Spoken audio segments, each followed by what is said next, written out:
Hi, I'm Dr. Amy Alamar. I'm Dr. Kristine Schlichting. And today we're going to be talking about being an influencer in your child's life. So kick social media out of your child's influence. And you become the major influencer, right? All right. Or kick it to the side. Kick it to the curb, man. Kick it to the curb.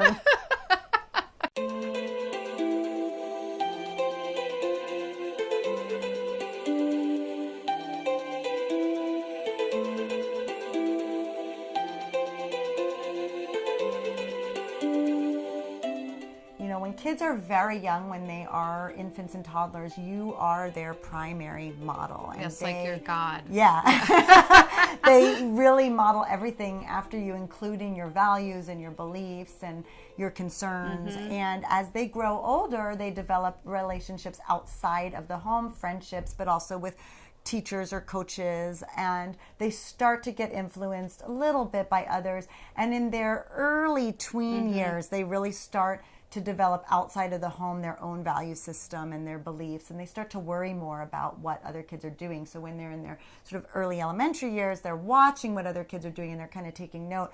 But in their later elementary or middle school years, they're really worried about what their friends are doing, and they're really starting to model after more than just you. Mm-hmm. And so that can be really complicated because you want your child to develop into an independent person, and you're raising this independent adult, but you've lost some of your influence. So how do we retain some of that influence we keep in our kids' lives? Yeah, I think it's a really important question to ask, especially now because of all of the influencers, literally social media as a huge influencer, and certainly... Yeah, so it's not just their peers. It's all of sort of the world. Right, it's all of the world that's available at their fingertips.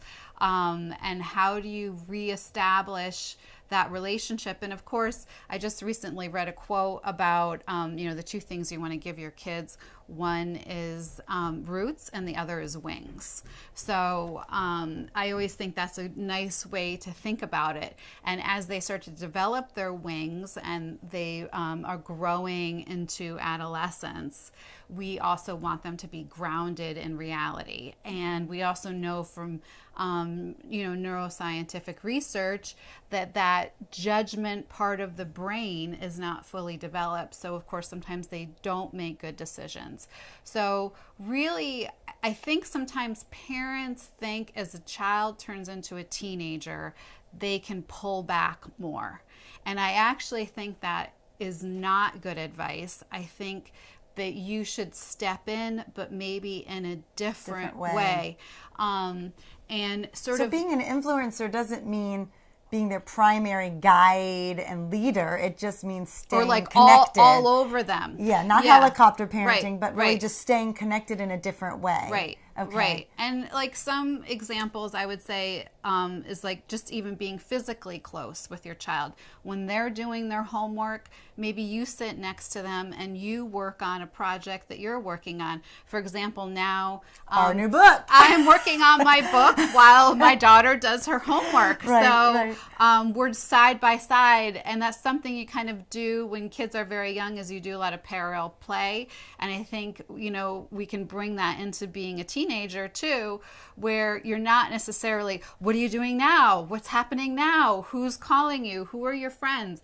But you're just in the physical proximity of your child, and you're keeping track of sort of who they're paying attention to and where they're going, and really being there physically for them.